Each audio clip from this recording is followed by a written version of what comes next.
दोस्तों, अगर आप भी मेरी तरह पायरेट्स ऑफ द कैरिबियन के फैन हैं और समुद्री लुटेरों की कहानी सुनना आपको पसंद है, तो आज की ये वीडियो सिर्फ आपके लिए है। आज की इस वीडियो में हम आपको दिखाने जा रहे हैं एक ऐसे कैप्टन की कहानी जिसकी हिम्मत, बहादुरी और चालाकी ने खतरनाक समुद्री लुटेरों से बचाई उसके साथियों की जान। तो अब बिना देर किए शुरू करते हैं ये दिलचस्प कहानी। नमस्कार और द मिस्टिका लैंड पर आपका एक बार फिर से स्वागत है।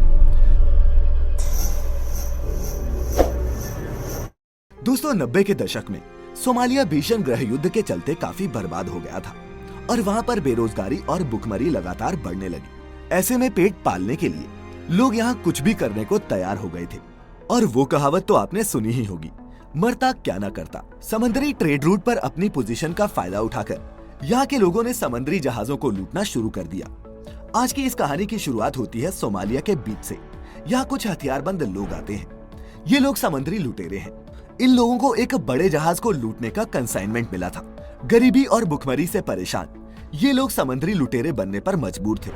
फिर दो छोटी नाव और एक बड़ी नाव में कुछ लोग हथियार के साथ समंदर में जाते हैं। दिखने में ये लोग बिल्कुल आम मछुआरे लगते हैं, लेकिन असल में ये पायरेट्स होते हैं। समंदर में घुसते ही सबसे पहले ये देखते हैं कि कौन से जहाज को निशाना बनाया जा सकता है। जब ज्यादातर जहाज आसपास होते हैं, ऐसे में ये उनको टारगेट नहीं कर सकते, लेकिन तभी इन्हें एक ऐसा जहाज दिखता है जो इनसे बहुत दूर होता है और ये जहाज की रेडियो की फ्रीक्वेंसी को ट्रैक कर लेते हैं। अब ये जहाज पर हो रही पूरी बातचीत को सुन सकते हैं, जिससे इन्हें पता चलता है कि ये एक कार्गो शिप है जो मुंबासा जा रहा है और ये उनके रास्ते से होकर ही जाएगा। इस शिप के कप्तान का नाम होता है रिचर्ड फिलिप्स।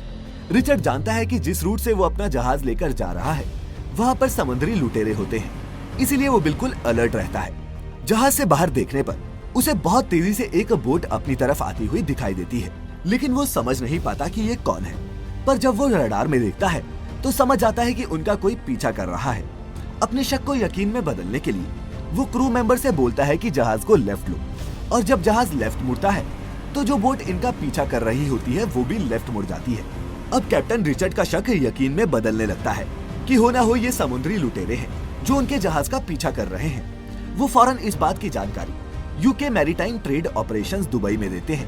ऑपरेटर उनकी कंप्लेन रजिस्टर कर लेती है और उनको इंस्ट्रक्शंस देती है कि तुम सारे दरवाजे बंद कर लो, हो सकता है कि वो मछुआरे हों। फिर वो दोबारा आकर देखते हैं कि वो बोट उनके पास आ जाती है और वो देखते हैं कि बोट पर बैठे हर आदमी के पास हथियार है। इस बार कैप्टन रेडियो उठाते हैं और पुलिस से बात करने की कोशिश करते हैं। असल में फिलिप्स एक बार पहले भी पुलिस से बात करने की नाकाम कोशिश कर चुके होते हैं, लेकिन इस बार फिलिप्स को पता होता है कि लुटेरे उनकी बात सुन सकते हैं, इसीलिए वो चालाकी करते हैं। वो बड़ी ही चालाकी से रेडियो पर आवाज बदलकर बोलते हैं कि 5 मिनट में यूएस आर्मी का हेलीकॉप्टर तुम्हारे पास मदद के लिए पहुंच रहा है। हकीकत में इस बार भी रिचर्ड का पुलिस से कोई संपर्क नहीं हुआ होता और वो आवाज बदलकर इसलिए बोलते हैं ताकि लुटेरे ये सुन लें और डरकर वापस चले जाएं। रिचर्ड की ये टेक्निक कुछ हद तक काम कर भी जाती है। 2 में से एक छोटी बोट वापस चली जाती है। बड़ी बोट में बैठे लोग भी डर जाते हैं और उनका पीछा करना बंद कर देते हैं, लेकिन एक छोटी बोट में 4 समुद्री लुटेरे अभी भी शिप के पीछे आ रहे होते हैं। अब कैप्टन फिलिप्स शिप की स्पीड को कम कर देते हैं और उसे राइट लेफ्ट करते हुए चलते हैं ताकि पीछे आने वाली बोट लहरों में फंस जाए। शिप से उठी लहरों से उस छोटी बोट का इंजन खराब हो जाता है और वो रुक जाते हैं। कैप्टन फिलिप्स का शिप इन लुटेरों से दूर जा चुका होता है और इस तरह कैप्टन फिलिप्स अपने शिप को इन लुटेरों से दूर ले जाते हैं। अब रात को शिप पर मौजूद तमाम लोग मिलकर प्लानिंग करते हैं कि अगर ये लोग दोबारा आए तो फिर क्या करना है। कैप्टन फिलिप्स कहते हैं कि जिस तरह से आज हमने उन्हें रोका, ऐसे ही आगे भी रोकेंगे। मगर तभी एक क्रू मेंबर बोलता है कि हमारा काम लुटेरों से लड़ना नहीं है, बल्कि शिप को एक जगह से दूसरी जगह ले जाना है। तो क्यों ना हम शिप को दूसरे रास्ते से ले जाएं और इन लुटेरों की पहुंच से बहुत दूर चले जाएं। एक दूसरा क्रू मेंबर बोलता है कि अगर हम जहाज को पूरी स्पीड से चलाएं तो 8 घंटों में हम 100 से 150 मील का सफर तय कर सकते हैं। इसके बाद कैप्टन फिलिप्स सबको बताते हैं कि अफ्रीका के जिस इलाके में वो हैं, यहाँ पर लुटेरों के 5 अलग अलग ग्रुप काम करते हैं और हर 300 मील पर हमें लुटेरों का सामना करना पड़ेगा। इसीलिए हमें अपनी डेस्टिनेशन मुंबासा की ही तरफ जाना चाहिए और फिर ये उसी तरफ निकल पड़ते हैं। लेकिन अगली सुबह फिर वही कहानी शुरू हो जाती है। वही लुटेरों का ग्रुप जिनकी बोट का इंजन खराब हो गया था, उनका पीछा करना शुरू कर देते हैं। कैप्टन फिलिप्स ये देख लेते हैं और समुद्री पुलिस को कॉल करते हैं। इस बार उनका कनेक्शन मिल भी जाता है वो पुलिस को बताते हैं कि कुछ हथियारबंद लुटेरे उनकी शिप पर हमला करने वाले हैं। समुद्री पुलिस बोलती है कि हम जल्द ही आपके पास मदद भेजने की कोशिश करेंगे। फिर कैप्टन फिलिप्स अपने जहाज के चारों तरफ के प्रेशर पंप्स ऑन कर देते हैं और उधर लुटेरे भी उन पर गोलियां बरसाना शुरू कर देते हैं। फिलिप्स लुटेरों पर हमला भी करते हैं लेकिन बच जाते हैं। फिलिप्स लुटेरों को शिप से दूर रखने की बहुत कोशिश करते हैं लेकिन वो इसमें नाकाम रहते हैं। अब लुटेरे शिप पर चढ़ जाते हैं। कैप्टन फिलिप्स समझ जाते हैं कि अब उनका जहाज हाईजैक हो चुका है, इसीलिए वो अपने रेडियो पर अनाउंस करते हैं कि सबके सब नीचे इंजन रूम में छिप जाएं। मैं नहीं चाहता कि कोई भी बंदी बने। जब तक मैं पासवर्ड सफर टाइम नहीं बोलूं, तब तक कोई भी बाहर ना आए। अब वो लुटेरे कैप्टन फिलिप्स के पास डेक पर पहुंच जाते हैं और कैप्टन समेत उनके 2 और आदमियों को बंदी बना लेते हैं। इन लुटेरों के सरदार का नाम म्यूज होता है, जो कैप्टन को समझाने की कोशिश करता है कि उसे घबराने की जरूरत नहीं है, वो सिर्फ एक सौदा करने आए हैं। फिलिप्स उन्हें बताते हैं कि इस शिप पर सिर्फ खाने पीने का सामान और $30,000 कैश है। अगर तुम चाहो तो उन्हें लेकर जा सकते हो। इस पर म्यूज कहता है कि हम कोई भिखारी नहीं है, तुम बस अपने सभी क्रू मेंबर्स को ऊपर डेक पर बुलाओ। कैप्टन फिलिप्स रेडियो से अनाउंस करते हैं कि सब ऊपर आ जाओ, लेकिन उन्होंने पासवर्ड नहीं बोला होता, जो कि सफर टाइम था, तो इसीलिए कोई भी ऊपर नहीं आता, बल्कि शिप के इंजन को और बंद कर देते हैं। शिप के बंद होते ही लुटेरों का सरदार म्यूज बौखला जाता है और वो पूछता है कि ये शिप बंद कैसे हो गया। कैप्टन फिलिप्स कहते हैं कि हमने इसे बहुत तेजी से चलाया है, तो शायद इस वजह से इंजन में खराबी आ गई है। फिर म्यूज रेडियो से अनाउंसमेंट करता है कि शिप में जितने भी लोग हैं वो ऊपर आ जाएं, नहीं तो एक एक करके वो हर आदमी को मार डालेगा। मगर इस बार भी कोई ऊपर नहीं आता, क्योंकि कैप्टन फिलिप्स के साफ निर्देश थे कि जब तक वो पासवर्ड नहीं बोले तब तक कोई ऊपर ना आए। हालांकि कैप्टन म्यूज को अपने लोगों को ना मारने के लिए मना लेते हैं, पर म्यूज बोलता है कि वो नीचे जाकर सबको ढूंढना चाहता है। कैप्टन फिलिप्स मान जाते हैं और बोलते हैं कि ठीक है, नीचे इमरजेंसी लाइट ऑन है, लेकिन अगर वो बंद हो गई तो हमें कुछ भी नहीं दिखेगा, हमें ध्यान रखना होगा कि वो बंद ना हो। ये बोलते हुए फिलिप रेडियो का बटन ऑन कर देते हैं, जिसे नीचे मौजूद क्रू मेंबर्स सुन लेते हैं। वो समझ जाते हैं कि उन्हें इमरजेंसी लाइट को बंद करना होगा, नहीं तो वो लोग उन्हें आकर यहाँ ढूंढ लेंगे। इनमें से एक आदमी जनरेटर बंद करने के लिए निकल जाता है और दूसरा पानी लेने के लिए। वहीं दूसरी तरफ कैप्टन म्यूज और एक और आदमी नीचे जाना शुरू करते हैं। फिलिप्स जानबूझकर उन्हें उस जगह पर ले जा रहे होते हैं यहाँ वो लोग नहीं है, पर म्यूज वहाँ पर लगे मैप को देख लेता है और कहता है कि सबसे पहले उसे इंजन रूम में लेकर चलो, क्योंकि सारी गड़बड़ वहीं से हुई है। कैप्टन म्यूज को वहाँ ले जाते हैं, लेकिन वो बोलते हैं कि हमें पहले पीने का पानी लेना होगा, क्योंकि इंजन रूम बहुत ज्यादा गर्म है। फिर तीनों पानी लेने के लिए जाते हैं, लेकिन वहाँ पर एक आदमी पहले से मौजूद होता है जो पानी लेने आया था। फिलिप्स उसे देख लेते हैं और जब म्यूज का आदमी अंदर आ रहा होता है तो वो बोलते हैं कि तुमने पैरों में कुछ नहीं पहना, तुम बाहर रहो। इसके बाद तीनों वहाँ से निकल जाते हैं और कैप्टन अपने आदमी को बचाने में कामयाब हो जाता है। लेकिन उस आदमी ने ये सुन लिया होता है कि म्यूज के आदमी ने पैरों में कुछ नहीं पहना। वो वॉकी टॉकी से सबको ये बता देता है कि वो लोग तुम्हारी तरफ आ रहे हैं और उन्होंने पैरों में कुछ नहीं पहना। तुम दरवाजे पर शीशा बिखेर देना ताकि वो जख्मी हो जाए। वो ऐसा ही करते हैं और जब वो तीनों इंजन रूम की तरफ जाते हैं तो म्यूज के आदमी के पैरों में कांच चुभ जाता है और वो बुरी तरह जख्मी हो जाता है। अब ये तीनों इंजन रूम में पहुंच जाते हैं जहां पर सभी लोग छिपे हुए हैं। तभी अचानक वहां लाइट चली जाती है, क्योंकि बाहर जो आदमी गया था उसने जनरेटर ऑफ कर दिया। लाइट बंद होते ही म्यूज फिलिप पर भड़क जाता है और वो पूछता है कि ये सब क्या हो रहा है। फिलिप्स कहता है मुझे कुछ नहीं पता, मैं तो खुद तुम्हारे साथ हूँ और हमें अब ऊपर चलना चाहिए, क्योंकि इस अंधेरे में हम किसी को नहीं ढूंढ सकते।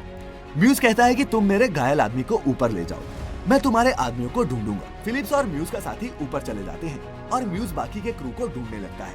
कैप्टन फिलिप्स के साथी म्यूज को नीचे बंदी बना लेते हैं और उसका एक हाथ काट देते हैं। फिलिप्स और म्यूज का जख्मी साथी ऊपर पहुंच जाता है। तभी क्रू मेंबर्स लुटेरों को रेडियो पर संदेश भेजता है। वो कहते हैं कि तुम्हारा लीडर हमारे पास है, अगर तुम इसे जिंदा देखना चाहते हो तो कैप्टन और जहाज को छोड़ दो। लेकिन उसके साथियों को कुछ भी समझ नहीं आता। फिर कैप्टन फिलिप्स म्यूज से कहते हैं हमें पता है तुम्हारे पास शिप नहीं है, लेकिन तुम हमारी लाइफ बोट और साथ में $30,000 ले जा सकते हो। इस पर म्यूज मान भी जाता है। कैप्टन फिलिप्स एक लुटेरे को लाइफ बोट ऑपरेट करना सिखा रहे होते हैं, लेकिन तभी म्यूज अपने आदमी को इशारा करता है और वो फिलिप को बंदूक से मारता है। वो कैप्टन फिलिप और लाइफ बोट दोनों लेकर चले जाते हैं, लेकिन तभी क्रू मेंबर्स बड़ी शिप भी छोटी बोट के पीछे लगा देते हैं। वहीं अब ये बात नेवी को भी पता चल जाती है और यूएस नेवी के ड्रोन्स वहां आ जाते हैं। उनके कैमरे लगातार उस लाइफ बोट को देख रहे होते हैं। ये लाइफ बोट अब सोमालिया जा रही है, जहाँ के ये सारे लुटेरे हैं। लेकिन इनकी बोट पर मौजूद खाना, पानी और नशीला पदार्थ खत्म होने लगता है, जिसकी वजह से ये बौराने लगते हैं। साथ ही अब यूएस नेवी का शिप भी इनके पास पहुंच चुका होता है और वो इनसे कांटेक्ट करता है, जिसे देखकर ये घबरा जाते हैं। यूएस नेवी के ऑफिसर्स इन्हें कहते हैं कि वो इन्हें जाने देंगे, बस तुम कैप्टन फिलिप्स को छोड़ दो। म्यूज घबराकर बोलता है कि वो कोई आतंकवादी नहीं है, पर वो फिलिप्स को छोड़ना भी नहीं चाहता। वो कहता है कि हम कैप्टन को तब छोड़ेंगे जब तुम हमें $10 मिलियन दोगे। ऑफिसर्स कहते हैं कि इसमें टाइम लगेगा, तब तक वो खाना और पानी देना चाहते हैं।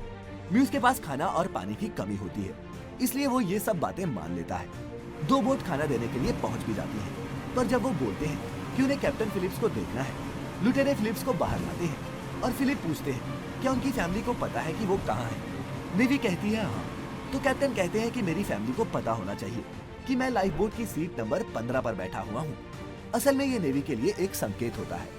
म्यूज का साथी जब म्यूज को नेवी से ज्यादा बात करते देखता है, तो वो कैप्टन के कान पर गोली चला देता है, जिसे सुनते ही नेवी की बोट वापस चली जाती है। फिर म्यूज से दोबारा पूछा जाता है कि क्या कैप्टन ठीक है। कैप्टन कहते हैं मैं ठीक हूँ। अब रात हो जाती है और बोट सोमालिया पहुँचने वाली होती है। अगर ये बोट सोमालिया पहुँच गई तो नेवी चाहकर भी कैप्टन को नहीं बचा पाएगी। इसके बाद कैप्टन बोलते हैं कि उन्हें टॉयलेट जाना है। म्यूज उनके साथ अपना वो आदमी भेज देता है जिसके पैर में कांच लगा होता है।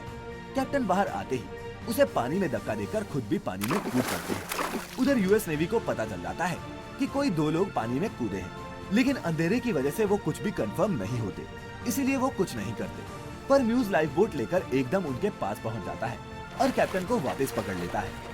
फिर यूएस नेवी कहती है कि तुम कुछ भी कर लो, तुम्हें सोमालिया नहीं जाने दिया जाएगा। म्यूज कैप्टन फिलिप्स को गन पॉइंट पर रखता है और बोलता है अगर किसी ने जरा भी चालाकी की तो वो कैप्टन को गोली मार देगा।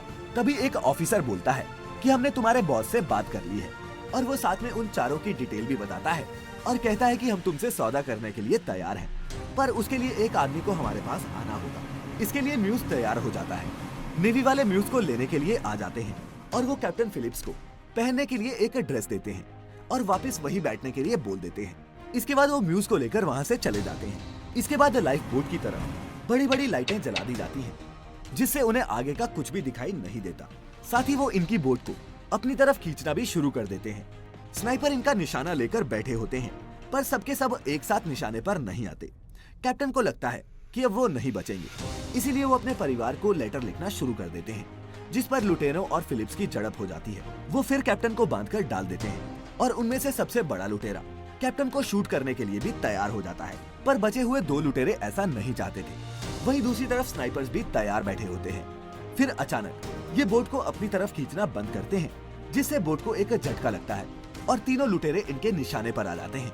स्नाइपर एक झटके में ही तीनों को शूट कर देते हैं और इस तरह से कैप्टन फिलिप्स को बचा लिया जाता है। लेकिन वो इस हादसे से गहरे सदमे में होते हैं और इस तरह कैप्टन फिलिप्स की जान को बचा लिया गया। लेकिन इस हादसे का उनकी जिंदगी पर एक कभी ना मिटने वाला प्रभाव पड़ गया। दोस्तों 2013 में इस वाक़ये पर फिल्म भी बनी थी जिसका नाम कैप्टन फिलिप्स ही था। लेकिन न्यूयॉर्क पोस्ट और CNN के मुताबिक इस फिल्म में ऐसे कई सीन ऐड किए गए थे जो हकीकत में हुए ही नहीं थे, और न ही बाकी के क्रू मेंबर्स उन्हें हीरो मानते हैं। खैर क्रू मेंबर्स को छोड़िए, आप हमें कमेंट करके बताइए कि आपको ये कहानी कैसी लगी।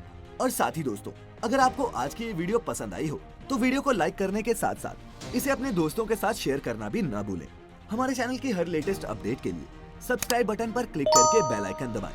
चलिए फिलहाल आज के लिए बस इतना ही। जल्द लौटेंगे एक नई वीडियो के साथ। आपका बहुत बहुत शुक्रिया।